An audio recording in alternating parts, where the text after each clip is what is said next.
Lumen youth സെൻ്ററിൻ്റെ നേതൃത്വത്തിലുള്ള വചന പഠന പാരായണ പരമ്പരയുടെ 78ാമത്തെ ദിവസത്തിലേക്ക് നമ്മളിന്ന് പ്രവേശിക്കുന്നു. ഇന്ന് നമ്മൾ പഠനവിധേയമാക്കുന്ന അധ്യായങ്ങൾ സംഖ്യയുടെ പുസ്തകം 33ാമത്തെ അധ്യായം, നിയമാവർത്തന പുസ്തകത്തിൽ 32ാമത്തെ അധ്യായം, സങ്കീർത്തനങ്ങളിൽ 118ാമത്തെ അധ്യായം ഇവയാണ്. നമ്മൾ സംഖ്യയുടെ പുസ്തകം 33ാമത്തെ അധ്യായത്തിൽ ആരംഭിക്കുന്നു. ഇസ്രായേൽ ജനത്തിന് ദൈവത്താൽ നൽകപ്പെടുന്ന നിർദ്ദേശങ്ങളാണ് ഈ അധ്യായത്തിൽ കാണുന്നത്. കാനാൻ ദേശത്തേക്കുള്ള യാത്രക്കിടയിലെ താവളങ്ങളെല്ലാം തന്നെ ഈ അധ്യായത്തിൽ സൂചിപ്പിക്കുന്നുണ്ട്. കർത്താവിൻ്റെ ശക്തമായ സംരക്ഷണത്തിലാണ് ഇസ്രായേൽക്കാർ പുറപ്പെടുന്നതും യാത്രയിൽ ഉടനീളം നയിക്കപ്പെടുന്നതും. യാത്രക്കിടയിൽ എത്തിച്ചേർന്ന ഇടങ്ങളും വ്യത്യസ്ത അനുഭവങ്ങളും ആ സ്ഥലങ്ങളിൽ അവർ നിന്ന് പഠിച്ച പാഠങ്ങളുമെല്ലാം ഈ അധ്യായത്തിൻ്റെ പ്രധാന വിഷയങ്ങളായിട്ട് മുഴുനീള അവതരണത്തിൽ നമ്മൾ കണ്ടുമുട്ടുന്നു. നിയമാവർത്തന പുസ്തകം 32ാമത്തെ അധ്യായത്തിലേക്ക് പ്രവേശിക്കുമ്പോൾ മോശയുടെ അന്തിമ കീർത്തനമാണ് ഈ അധ്യായത്തിലുള്ളത്. മോശ കീർത്തനം പാടിക്കൊണ്ടാണ് മരണത്തിലേക്ക് നടന്നെടുത്തത്. ഈശോയുടെ ജീവിതത്തിൽ കാണുന്നത് നമ്മളിവിടെ ഓർക്കുന്നത് നല്ലതാണ്. അവർ സ്തോത്രം ആലപിച്ചതിന് ശേഷം ഒലിവ് മലയിലേക്ക് പോയി. അവിടെ വെച്ചാണ് ഈശോ പിടിക്കപ്പെടുന്നത്, ഗെത്സമേൻ തോട്ടത്തിലേക്കൊക്കെ നയിക്കപ്പെടുന്നത്. ഇവിടെ കാണുന്നത് മോശ മരിക്കുന്നതിന് മുൻപ് ജനത്തെ വിളിച്ചുകൂട്ടി ഒരു കീർത്തനം ആലപിക്കുന്നു. ഈ കീർത്തനത്തിനകത്ത് ദൈവം സർവശക്തനാണെന്നും ദൈവത്തിൻ്റെ സംരക്ഷണമാണ് നമ്മെ നയിച്ചതെന്നും ദൈവത്തെ വിശ്വസിക്കുന്ന കൊള്ളുന്നവനാണെന്നും ദൈവം ഉറപ്പുള്ള പാറയാണെന്നും ദൈവത്തെ ആശ്രയിച്ചാൽ ദൈവം ഒരിക്കലും പരാജയപ്പെടുത്തുന്നില്ലെന്നും ആ ദൈവം നമുക്ക് തിന്മയല്ല നന്മയെ തരൂ എന്നൊക്കെ പറഞ്ഞുകൊണ്ട് ദൈവത്തെ വാഴ്ത്തി മഹത്വപ്പെടുത്തുന്ന മോശയുടെ ഗീതമാണ് ഇവിടെ കാണുന്നത്. തുടർന്ന് മോശ തൻ്റെ ജനത്തെ എല്ലാം വിളിച്ചു വരുത്തി ആശീർവദിച്ച് അനുഗ്രഹിക്കുന്നു. 120 വർഷക്കാലം ജീവിച്ച മനുഷ്യൻ സന്തോഷത്തോടെ തൻ്റെ ജീവിത അനുഭവങ്ങൾക്ക് മരണക്കിടക്കയിൽ അത്യുന്നതനായ ദൈവത്തിന് നന്ദിയുടെ ഗീതം ആലപിക്കുന്നു. സങ്കീർത്തനങ്ങളുടെ പുസ്തകം 118ാമത്തെ അധ്യായത്തിലേക്ക് നമ്മൾ പ്രവേശിക്കുമ്പോൾ കർത്താവ് നല്ലവനാണ്, അവിടുത്തെ കാരുണ്യം എന്നേക്കും നിലനിൽക്കും. ദുരിതങ്ങളിൽ ഞാൻ കർത്താവിനെ വിളിച്ചപേക്ഷിച്ചു, എൻ്റെ പ്രാർത്ഥന കേട്ട് ആ ദുരിതങ്ങളിൽ നിന്ന് എന്നെ മോചിപ്പിച്ച് എൻ്റെ സന്തോഷത്തിൻ്റെ തലങ്ങളിലേക്ക് കൈപിടിച്ച് നടത്തുന്ന ദൈവാനുഭവം. എന്നെ സഹായിക്കാൻ എൻ്റെ കർത്താവ് കൂടെയുണ്ട്. കർത്താവിൻ്റെ നാമത്തിൽ വരുന്നവരൊക്കെ അനുഗ്രഹീതരാണ്. തന്ന അനുഗ്രഹങ്ങൾക്കും വിജയങ്ങൾക്കും നന്ദി നിറഞ്ഞ മനസ്സോടെ ജീവിതത്തിലാകമാനം വ്യാപൃതരാകാൻ ഈ അധ്യായം നമ്മളേവരെയും ഓർമ്മപ്പെടുത്തും. അധ്യായം 33. മോശയുടെയും അഹ്റോന്റെയും നേതൃത്വത്തിൽ ഗണം ഗണമായി ഈജിപ്തിൽ നിന്ന് പുറപ്പെട്ട ഇസ്രായേൽ ജനത്തിൻ്റെ യാത്രയിലെ താവളങ്ങൾ ഇവയാണ്. യാത്രാമധ്യേ അവർ പാളയമടിച്ച സ്ഥലങ്ങൾ കർത്താവിൻ്റെ കൽപ്പനയനുസരിച്ച് മോശ ക്രമമായി കുറിച്ചുവെച്ചു. 1-ാം മാസം 15-ാം ദിവസം അവർ റംസസിൽ നിന്ന് യാത്ര പുറപ്പെട്ടു. പെസഹായുടെ പിറ്റേനാളാണ് ഇസ്രായേൽ ജനം ഈജിപ്തുകാർ കാണുകെ കർത്താവിൻ്റെ ശക്തമായ സംരക്ഷണത്തിൽ പുറപ്പെട്ടത്. അപ്പോൾ ഈജിപ്തുകാർ കർത്താവ് സംഹരിച്ച തങ്ങളുടെ കടിഞ്ഞൂൽ സന്താനങ്ങളെ സംസ്കരിക്കുകയായിരുന്നു. അവരുടെ ദേവന്മാരെയും കർത്താവ് ശിക്ഷിച്ചു. ഇസ്രായേൽ ജനം റംസസിൽ നിന്ന് പുറപ്പെട്ട് സുക്കോത്തിൽ പാളയമടിച്ചു. അവിടെ നിന്ന് മരുഭൂമിയുടെ അതിർത്തിയിലുള്ള എത്താമിലെത്തി പാളയമടിച്ചു. എത്താമിൽ നിന്ന് ബാൽസെഫോന് കിഴക്കുള്ള പിഹഹീറോത്തിന് നേരെ യാത്ര ചെയ്ത് മിഗ്ദോലിന് മുമ്പിൽ പാളയമടിച്ചു. അവിടെ നിന്ന് കടലിന് നടുവിലൂടെ യാത്ര ചെയ്ത് മരുഭൂമിയിലെത്തി. ഏത്താം മരുഭൂമിയിലൂടെ 3 ദിവസം യാത്ര ചെയ്ത് മാറായിൽ പാളയമടിച്ചു. മാറായിൽ നിന്ന് ഏലിമിലെത്തി പാളയമടിച്ചു. ഏലിമിൽ 12 നീരുറവുകളും 70 ഈന്തപ്പനകളും ഉണ്ടായിരുന്നു. വീണ്ടും യാത്ര പുറപ്പെട്ട് ചെങ്കടലിനരികെ പാളയമടിച്ചു. അവിടെ നിന്ന് പുറപ്പെട്ട് സിൻമരുഭൂമിയിലും അവിടെ നിന്ന് ദൊഫ്കയിലും ദൊഫ്കയിൽ നിന്ന് ആലൂഷിലും അവിടെ നിന്ന് റഫിദീമിലുമെത്തി പാളയമടിച്ചു. റഫിദീമിൽ അവർക്ക് കുടിക്കാൻ വെള്ളമില്ലായിരുന്നു. റഫിദീമിൽ നിന്ന് പുറപ്പെട്ട് സീനായ് മരുഭൂമിയിലും അവിടെ നിന്ന് കിബ്രോത്ത് ഹത്താവയിലും അവിടെ നിന്ന് ഹസേറോത്തിലും ഹസേറോത്തിൽ നിന്ന് റിത്മായിലും എത്തി പാളയമടിച്ചു. റിത്മായിൽ നിന്ന് പുറപ്പെട്ട് റിമ്മോൺ പേരസിലും അവിടെ നിന്ന് ലിബ്നയിലും ലിബ്നയിൽ നിന്ന് റിസായിലും പാളയമടിച്ചു. അവിടെ നിന്ന് കെഹേലത്തായിലെത്തി പാളയമടിച്ചു. കെഹേലാത്തായിൽ നിന്ന് പുറപ്പെട്ട് ഷേഫർ മലയിലും അവിടെ നിന്ന് ഹരാദായിലും ഹരാദായിൽ നിന്ന് മഖേലോത്തിലും അവിടെ നിന്ന് തഹത്തിലും എത്തി പാളയമടിച്ചു. തഹത്തിൽ നിന്ന് പുറപ്പെട്ട് തേരഹിലും പാളയമടിച്ചു. അവിടെ നിന്ന് മിത്കായിലും മിത്കായിൽ നിന്ന് ഹഷ്മോനായിലും അവിടെ നിന്ന് മൊസേറോത്തിലും എത്തി പാളയമടിച്ചു. മൊസേറോത്തിൽ നിന്ന് പുറപ്പെട്ട് ബനേയാക്കാനിലും അവിടെ നിന്ന് ഹോർ ഹഗിദ് ഗാദിലും അവിടെ നിന്ന് യോദ്ബാത്തായിലും യോദ്ബാത്തായിൽ നിന്ന് അബ്രോനായിലും എത്തി പാളയമടിച്ചു. അബ്രോനായിൽ നിന്ന് പുറപ്പെട്ട് യെസിയോൻ ഗേബറിലും അവിടെ നിന്ന് പുറപ്പെട്ട് സിൻ മരുഭൂമിയിലും കാദേശിലും അവിടെ നിന്ന് ഏദോം ദേശത്തിൻ്റെ അതിർത്തിയിലുള്ള ഹോർ മലയിലും എത്തി പാളയമടിച്ചു. പുരോഹിതനായ അഹറോൻ കർത്താവിൻ്റെ കൽപ്പനയനുസരിച്ച് ഹോർ മലയിൽ കയറി അവിടെ വെച്ച് മരിച്ചു. ഇത് ഇസ്രായേൽ ജനം ഈജിപ്തിൽ നിന്ന് പുറപ്പെട്ടതിൻ്റെ 40-ാം വർഷം 5-ാം മാസം 1-ാം ദിവസമായിരുന്നു. മരിക്കുമ്പോൾ അഹറോന് 123 വയസ്സുണ്ടായിരുന്നു. കാനാൻ ദേശത്ത് നെഗബിൽ പാർത്തിരുന്ന കാനാന്യനായ ആരാദ് രാജാവ് ഇസ്രായേൽ ജനം വരുന്നതറിഞ്ഞു. ഇസ്രായേല്യർ ഹോർമലയിൽ നിന്ന് പുറപ്പെട്ട് സൽമോനായിലും അവിടെ നിന്ന് പൂനോനിയിലും അവിടെ നിന്ന് ഓബോത്തിലും ഓബോത്തിൽ നിന്ന് മൊവാബിൻ്റെ അതിർത്തിയിലുള്ള ഇയ്യെ അബാറിമിലും എത്തി പാളയമടിച്ചു. അവിടെ നിന്ന് പുറപ്പെട്ട് ദീബോൻ ഗാദിലും അവിടെ നിന്ന് അൽമോൻ ദിബ്ലാത്തായിമിലും അവിടെ നിന്ന് അബാറിം മലകളിൽ നെവോബിന് കിഴക്കുവശത്തും എത്തി പാളയമടിച്ചു. അവിടെ നിന്ന് പുറപ്പെട്ട് ജെറീക്കോയുടെ എതിർവശത്ത് ജോർദാനരികെയുള്ള മോവാബ് സമതലത്തിൽ പാളയമടിച്ചു. ആ പാളയം ബേത് യെഷീമോത്ത് മുതൽ ആബേൽ ഷിത്തീം വരെ വ്യാപിച്ചിരുന്നു. ജെറീക്കോയുടെ എതിർവശത്ത് ജോർദാൻ തീരത്ത് മൊവാബ് സമതലത്തിൽ വെച്ച് കർത്താവ് മോശയോട് അരുളി ചെയ്തു: ജോർദാൻ കടന്ന് കാനാൻ ദേശത്ത് പ്രവേശിക്കുമ്പോൾ തദ്ദേശവാസികളെ ഓടിച്ചു കളഞ്ഞ് അവരുടെ ശിലാവിഗ്രഹങ്ങളും ലോഹപ്രതിമകളും തകർക്കുകയും പൂജാഗിരികൾ നശിപ്പിക്കുകയും വേണമെന്ന് ഇസ്രായേൽ ജനത്തോട് പറയുക. നിങ്ങൾ ദേശം കൈവശമാക്കി വാസമുറപ്പിക്കണം. എന്തെന്നാൽ ആ ദേശം ഞാൻ നിങ്ങൾക്ക് അവകാശമായി തന്നിരിക്കുന്നു. നിങ്ങൾ ഗോത്രം ഗോത്രമായി നറുക്കിട്ട് ദേശം അവകാശമാക്കണം. വലിയ ഗോത്രത്തിന് വലിയ അവകാശവും ചെറിയ ഗോത്രത്തിന് ചെറിയ അവകാശവും നൽകണം. കുറി എവിടെ വീഴുന്നുവോ അവിടമായിരിക്കും ഓരോരുത്തരുടെയും അവകാശം. പിതൃഗോത്രമനുസരിച്ചാണ് നിങ്ങൾ ദേശം അവകാശമാക്കേണ്ടത്. എന്നാൽ തദ്ദേശവാസികളെ ഓടിച്ചു കളയാതിരുന്നാൽ അവശേഷിക്കുന്നവർ കണ്ണിൽ മുള്ളുപോലെയും പാർശ്വത്തിൽ മുൾച്ചെടി പോലെയും നിങ്ങളെ ഉപദ്രവിക്കും. ഞാൻ അവരോട് ചെയ്യണമെന്ന് വിചാരിച്ചത് നിങ്ങളോട് ചെയ്യും. അധ്യായം 32. ആകാശങ്ങളേ ചെവിക്കൊള്ളുക, ഞാൻ സംസാരിക്കുന്നു. ഭൂമി എൻ്റെ വാക്കുകൾ ശ്രവിക്കട്ടെ. എൻ്റെ ഉപദേശം മഴത്തുള്ളി പോലെ പതിക്കട്ടെ. എൻ്റെ വാക്കുകൾ ഹിമകണങ്ങൾ പോലെ പൊഴിയട്ടെ. അവ ഇളം പുല്ലിന്മേൽ മൃദുലമായ മഴ പോലെയും സസ്യങ്ങളുടെ മേൽ വർഷധാര പോലെയുമാകട്ടെ. കർത്താവിൻ്റെ നാമം ഞാൻ പ്രഘോഷിക്കും. നമ്മുടെ ദൈവത്തിൻ്റെ മഹത്വം പ്രകീർത്തിക്കുവിൻ.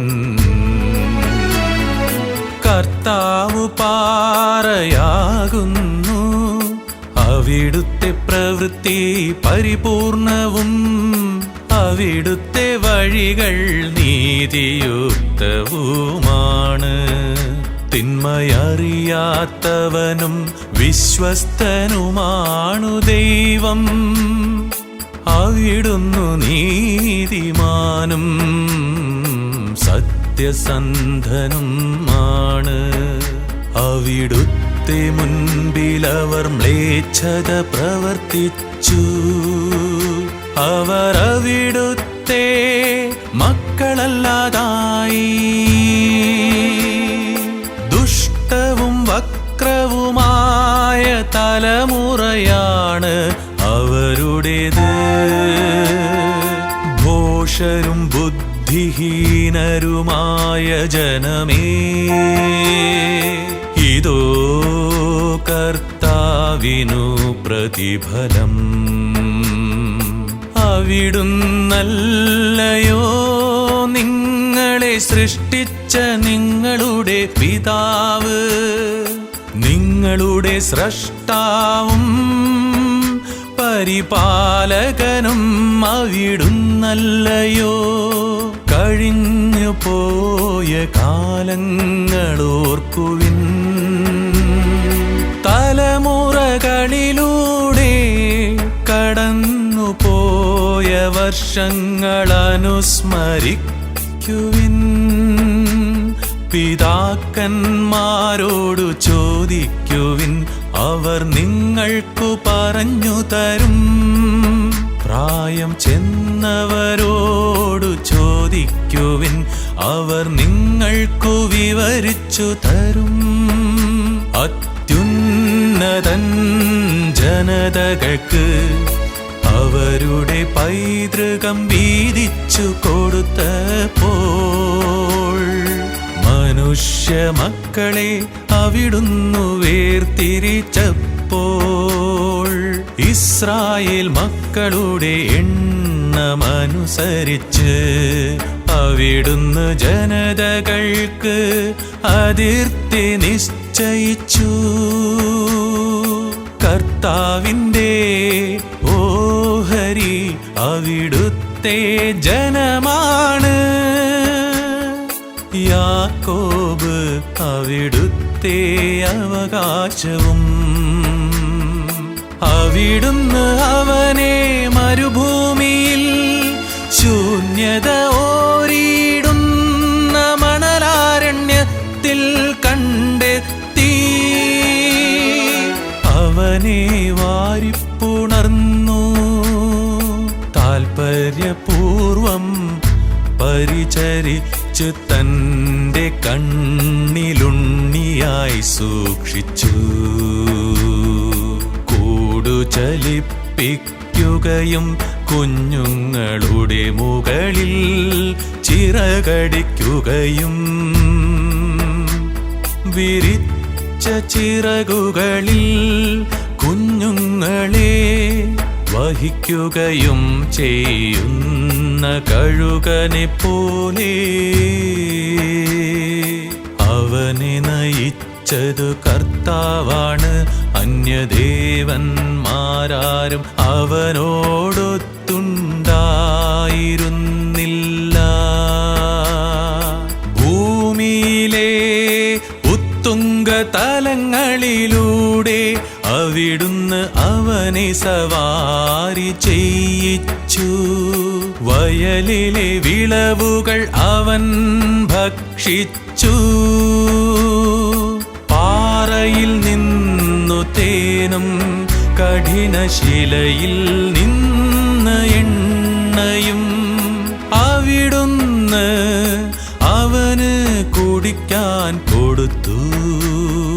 കാലിക്കൂട്ടത്തിൽ നിന്നു തൈരും ആട്ടിൻ പറ്റങ്ങളിൽ നിന്ന് പാലും ആട്ടിൻ കുട്ടികളുടെയും മുട്ടാടുകളുടെയും ബാഷാൻ കാലിക്കൂട്ടത്തിൻ്റെയും കോലാടുകളുടെയും കൊഴുപ്പും വിശിഷ്ടമായ ധാന്യവും നിനക്കു നൽകി, ശുദ്ധമായ മുന്തിരിച്ചാറു നീ പാനം ചെയ്തു. യശുറൂൺ തടിച്ചു ശക്തനായി കൊഴുത്തു മിനുങ്ങി, അവൻ തന്നെ സൃഷ്ടിച്ച ദൈവത്തെ ഉപേക്ഷിക്കുകയും തന്റെ രക്ഷയുടെ പാറയെ പുച്ഛിച്ചു തള്ളുകയും ചെയ്തു. അന്യദേവന്മാരെ കൊണ്ടവർ അവിടുത്തെ അസൂയ പിടിപ്പിച്ചു. നിന്ദ്യകർമ്മങ്ങൾ കൊണ്ടു കുപിതനാക്കി,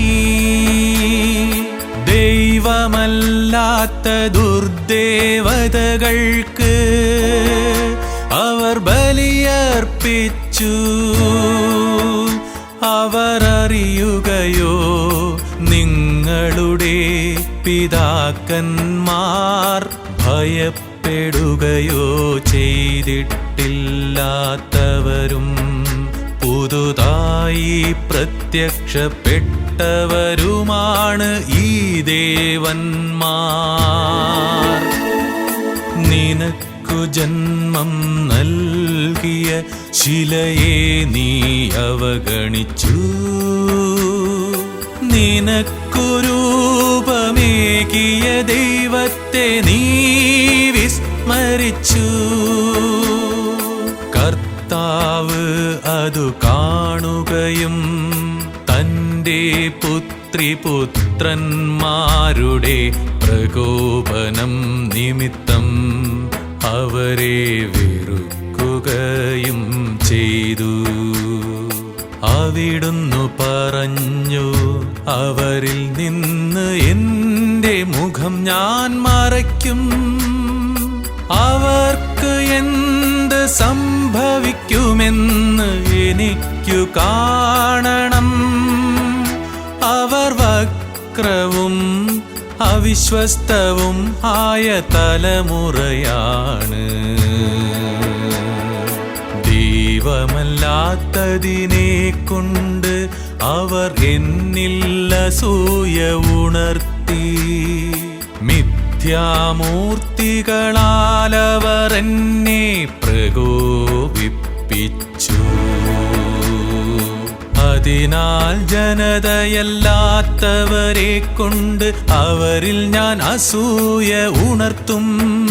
ഭോഷന്മാരുടെ ഒരു ജനതയെ കൊണ്ട് അവരെ ഞാൻ പ്രകോപിപ്പിക്കും. എന്റെ ക്രോധത്തിൽ നിന്ന് അഗ്നി ജ്വലിച്ചുയരുന്നു.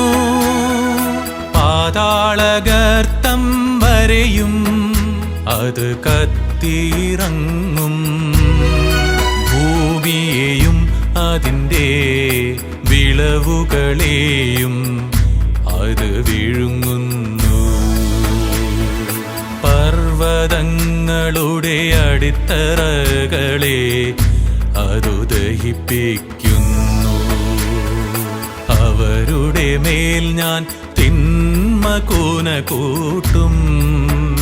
എന്റെ അസ്ത്രങ്ങളൊന്നൊഴിയാതെ അവരുടെ മേൽ വർഷിക്കും.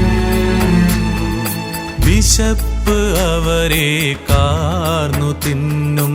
ദഹിപ്പിക്കുന്ന ചൂടും വിഷവ്യാധിയും അവരെ വിഴുങ്ങും.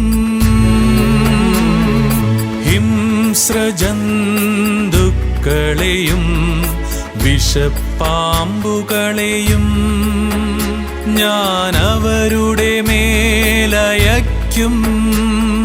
വെളിയിൽ വാളും സങ്കേതത്തിനുള്ളിൽ ഭീകരതയും. യുവാവിനെയും കന്യകയെയും ശിശുവിനെയും വൃദ്ധനെയും ഒന്നുപോലെ നശിപ്പിക്കും. അവരെ ഞാൻ ഞാൻ ചിതറിച്ചു കളയും. ജനതകളുടെ ഇടയിൽ നിന്ന് അവരുടെ ഓർമ്മ പോലും തുടച്ചു നീക്കുമെന്നു ഞാൻ പറയുമായിരുന്നു. എന്നാൽ ശത്രു പ്രകോപനപരമായി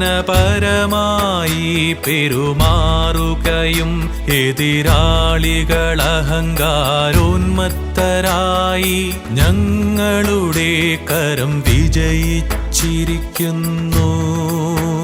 കർത്താവല്ല ഇതു ചെയ്തതെന്നു പറയുകയും ചെയ്തേക്കുമെന്നു ഞാൻ ഭയപ്പെട്ടു. ആലോചനയില്ലാത്ത ഒരു ജനമാണവർ, വിവേകവും അവർക്കില്ല. ജ്ഞാനികളായിരുന്നെങ്കിൽ അവരിതു മനസ്സിലാക്കുമായിരുന്നു. തങ്ങളുടെ അവസാനത്തെ പറ്റി ചിന്തിക്കുമായിരുന്നു.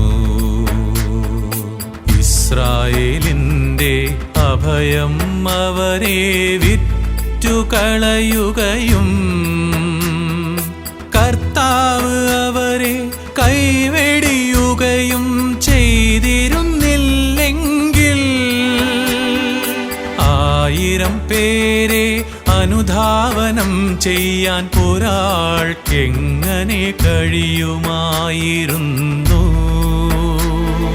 10,000 തുരത്താൻ 2 പേർക്ക് എങ്ങനെ സാധിക്കുമായിരുന്നു? എന്തെന്നാൽ നമ്മുടെ ആശ്രയം പോലെയല്ല അവരുടെ ആശ്രയം. നമ്മുടെ ശത്രുക്കൾ തന്നെ അതു സമ്മതിക്കും. അവരുടെ മുന്തിരി സോദോമിലെയും ഗൊമോറായിലെയും വയലുകളിൽ വളരുന്നു. അതിൻ്റെ പഴങ്ങൾ വിഷമയമാണ്, കുലകൾ തിക്തവും.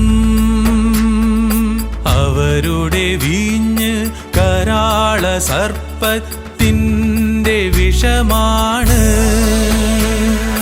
ക്രൂരസർപ്പത്തിൻ്റെ കൊടിയ വിഷം. ഈ കാര്യം ഞാൻ ഭദ്രമായി സൂക്ഷിക്കുകയല്ലേ, എൻ്റെ അറകളിലാക്കി മുദ്ര വെച്ചിരിക്കുകയല്ലേ. അവരുടെ കാൽ വഴുതുമ്പോൾ പ്രതികാരം ചെയ്യുന്നതും പകരം കൊടുക്കുന്നതും ഞാനാണ്. അവരുടെ വിനാശകാലം ആസന്നമായി, അവരുടെ മേൽ പതിക്കാനിരിക്കുന്ന നാശം അതിവേഗം അടുത്തു വരുന്നു. അവരുടെ ശക്തി ക്ഷയിച്ചെന്നും സ്വതന്ത്രനോ തടവുകാരനോ അവശേഷിച്ചിട്ടില്ലെന്നും കണ്ട് കർത്താവ് തൻ്റെ ജനത്തിനു വേണ്ടി നീതി നടത്തും. തൻ്റെ ദാസരോടു കരുണ കാണിക്കും. അവിടുന്നു ചോദിക്കും, അവരുടെ ദേവന്മാരെവിടെ? അവർ അഭയം പ്രാപിച്ച പാറയെവിടെ? അവർ അർപ്പിച്ച ബലികളുടെ കൊഴുപ്പ് ആസ്വദിക്കുകയും കാഴ്ച വെച്ച വീഞ്ഞു കുടിക്കുകയും ചെയ്ത ദേവന്മാരെവിടെ? അവർ എഴുന്നേറ്റു നിങ്ങളെ സഹായിക്കട്ടെ. അവരായിരിക്കട്ടെ നിങ്ങളുടെ സംരക്ഷകർ. ഇതാ ഞാനാണ്, ഞാൻ മാത്രമാണു ദൈവം, ഞാനല്ലാതെ വേറെ ദൈവമില്ല. കൊല്ലുന്നതും ജീവിപ്പിക്കുന്നതും ഞാൻ, മുറിവേൽപ്പിക്കുന്നതും സുഖപ്പെടുത്തുന്നതും ഞാൻ തന്നെ. എൻ്റെ കയ്യിൽ നിന്ന് രക്ഷപ്പെടുത്തുക ആർക്കും സാധ്യമല്ല. ഇതാ സ്വർഗത്തിലേക്കു കരമുയർത്തി ഞാൻ പ്രഖ്യാപിക്കുന്നു, ഞാനാണ് എന്നേക്കും ജീവിക്കുന്നവൻ. തിളങ്ങുന്ന വാളിനു ഞാൻ മൂർച്ച കൂട്ടും, വിധി തീർപ്പു കയ്യിലെടുക്കും. എന്റെ ശത്രുക്കളോടു ഞാൻ പകവീട്ടും, എന്നെ വെറുക്കുന്നവരോടു പകരം ചോദിക്കും. എന്റെ അസ്ത്രങ്ങൾ രക്തം കുടിച്ചു മതിക്കും, എന്റെ വാൾ മാംസം വിഴുങ്ങും. മാരകമായ മുറിവേറ്റവരുടെയും കടവുകാരുടെയും രക്തം, ശത്രുനേതാക്കളുടെ ശിരസുകളും. ജനതകളെ നിങ്ങൾ അവിടുത്തെ ജനത്തോടു താർത്തു വിളിക്കുവിൻ. അവിടുന്ന് തന്റെ ദാസന്മാരുടെ രക്തത്തിന് പ്രതികാരം ചെയ്യും. എതിരാളികളോടു പകരം ചോദിക്കും. തന്റെ ജനത്തിന്റെ ദേശത്തു നിന്നു പാപക്കറ നീക്കിക്കളയും. ജനങ്ങൾ കേട്ടിരിക്കെ മോശയും നൂനിന്റെ മകനായ ജോഷ്വയും ഒന്നിച്ച് ഈ ഗാനം ആലപിച്ചു. ഇങ്ങനെ ഇസ്രായേൽ ജനത്തെ ഉദ്ബോധിപ്പിച്ചതിനു ശേഷം മോശ പറഞ്ഞു: ഞാൻ ഇന്ന് നിങ്ങളോട് കൽപ്പിച്ചിരിക്കുന്ന ഈ നിയമത്തിലെ ഓരോ വാക്കും ശ്രദ്ധാപൂർവം പാലിക്കാൻ നിങ്ങളുടെ മക്കളോട് ആജ്ഞാപിക്കുന്നതിനായി അവ ഹൃദയത്തിൽ സംഗ്രഹിക്കുവിൻ. എന്തെന്നാൽ ഇത് നിസ്സാരമായ കാര്യമല്ല, നിങ്ങളുടെ ജീവനാണിത്.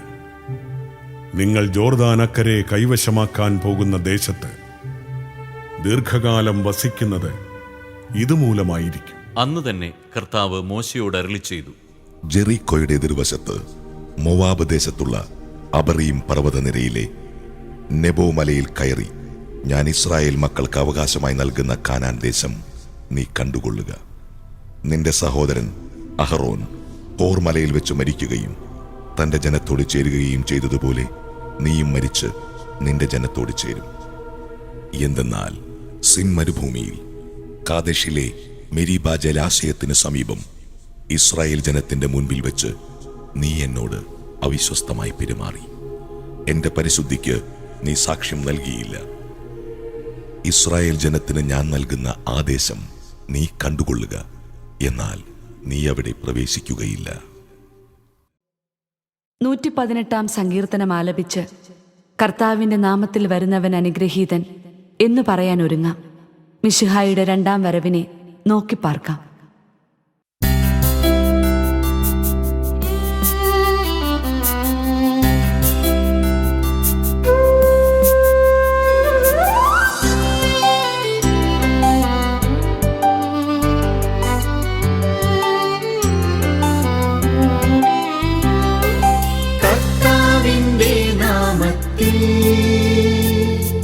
വരുന്നവൻ അനുഗ്രഹീതൻ. ഞങ്ങൾ കർത്താവിന്റെ ആലയത്തിൽ നിന്നും നിങ്ങളെ ആശീർവദിക്കും. കർത്താവിന്റെ ആലയത്തിൽ നിന്നും നിങ്ങളെ ആശീർവദിക്കും.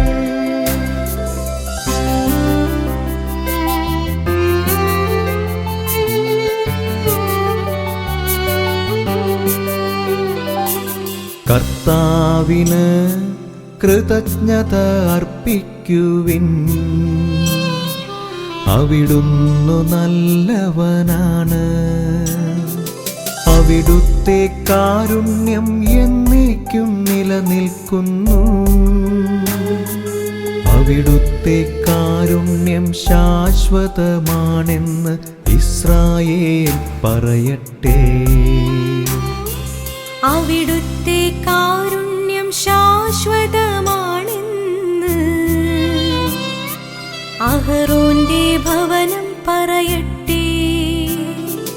അവിടുത്തെ കാരുണ്യം ശാശ്വതമാണെന്ന് കർത്താവിന്റെ ഭക്തന്മാർ പറയട്ടെ.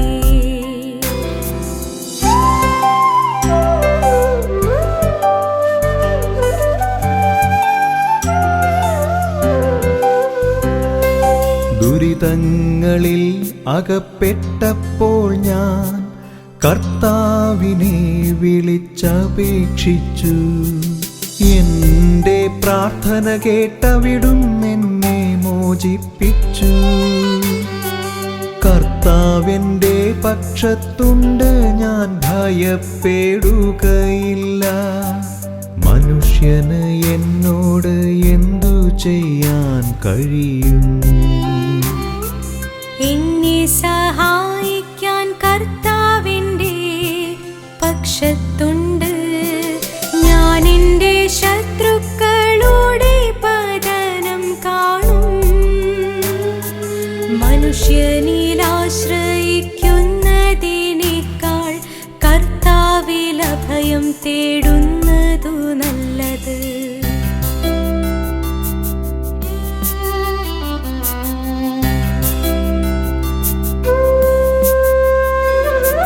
പ്രഭുക്കന്മാരിൽ ആശ്രയിക്കുന്നതിനേക്കാൾ കർത്താവിൽ അഭയം തേടുന്നതു നല്ലത്.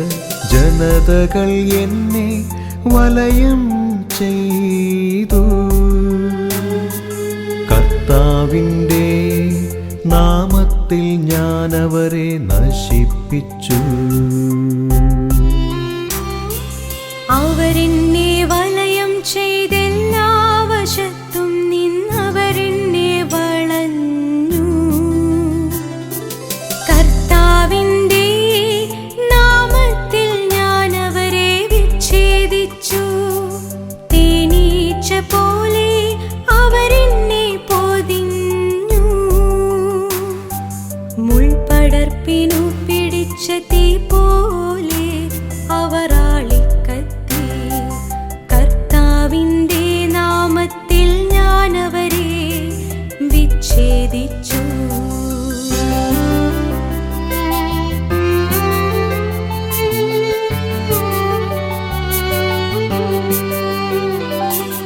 അവർ തള്ളിക്കയറി ഞാൻ വീഴുമായിരുന്നു. എന്നാൽ കർത്താവ് എൻ്റെ സഹായത്തിനെത്തി. കർത്താവെൻ്റെ ബലവും എൻ്റെ ഗാനവുമാണ്. അവിടുന്ന് എനിക്കു രക്ഷ നൽകി. ഇതാ നീതിമാന്മാരുടെ കൂടാരത്തിൽ ജയഘോഷമുയരുന്നു.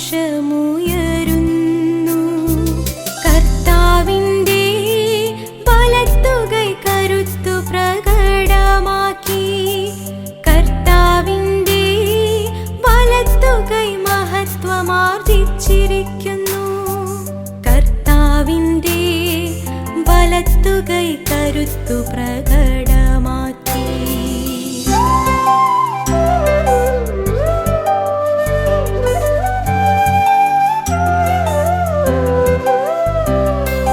ഞാൻ മരിക്കുകയില്ല, ജീവിക്കും ഞാൻ. കർത്താവിൻ പ്രവൃത്തികൾ പ്രഘോഷിക്കും.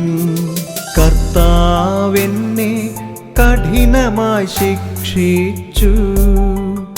എന്നാൽ അവിടുന്ന് എന്നെ മരണത്തിനേൽപ്പിച്ചില്ല.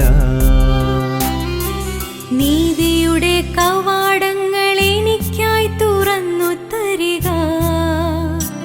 ഞാൻ അവയിലൂടെ പ്രവേശിച്ച സ്തുതിച്ചു കർത്താവിനു നന്ദി പറയട്ടെ.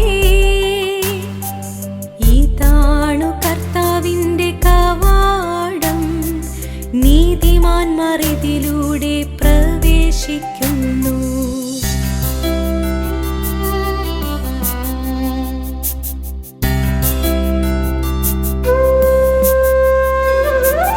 അവിടുന്ന് എനിക്കുത്തരമരുളി, അവിടുന്ന് എൻ്റെ പ്രാർത്ഥന കേട്ട് എന്നെ രക്ഷിച്ചു. ഞാൻ അവിടുത്തേക്കു നന്ദി പറയും. പണിക്കാറുപേക്ഷിച്ചു കളഞ്ഞ കല്ല് മൂലക്കല്ലായി തീർന്നു. ഇതു കർത്താവിന്റെ പ്രവൃത്തിയാണിതു നമ്മുടെ ദൃഷ്ടിയിൽ വിസ്മയാവഹമായിരിക്കുന്നു. കർത്താവൊരുക്കിയ ദിവസമാണിന്ന്, ഇന്നു സന്തോഷിച്ചുല്ലസിക്കാം.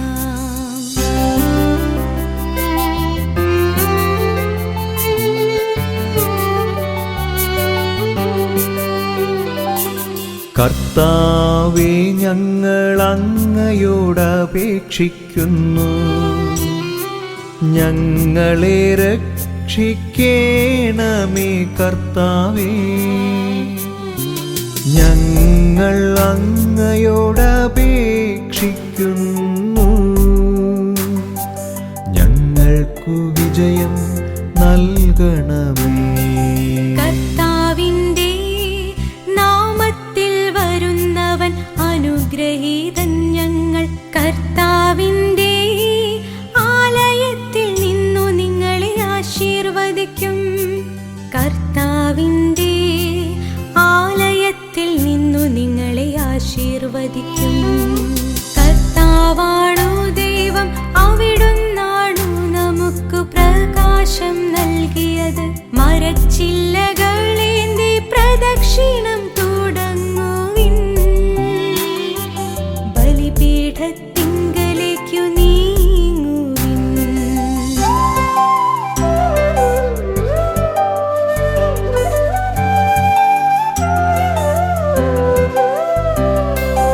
അങ്ങാണെന്റെ ദൈവം, ഞാൻ അങ്ങേക്കു കൃതജ്ഞതയർപ്പിക്കും. അവിടുന്നാണെന്റെ ദൈവം, ഞാൻ അങ്ങയെ മഹത്വപ്പെടുത്തും. കർത്താവിനു കൃതജ്ഞത അർപ്പിക്കുവിൻ, അവിടുന്നു നല്ലവനാണ്. അവിടുത്തെ കാരുണ്യം എന്നേക്കും നിലനിൽക്കുന്നു. കർത്താവിന്റെ നാമത്തിൽ വരുന്നവൻ അനുഗ്രഹീതൻ. ഞങ്ങൾ കർത്താവിന്റെ ആലയത്തിൽ നിന്നു നിങ്ങളെ ആശീർവദിക്കും. കർത്താവിന്റെ ആലയത്തിൽ നിന്നു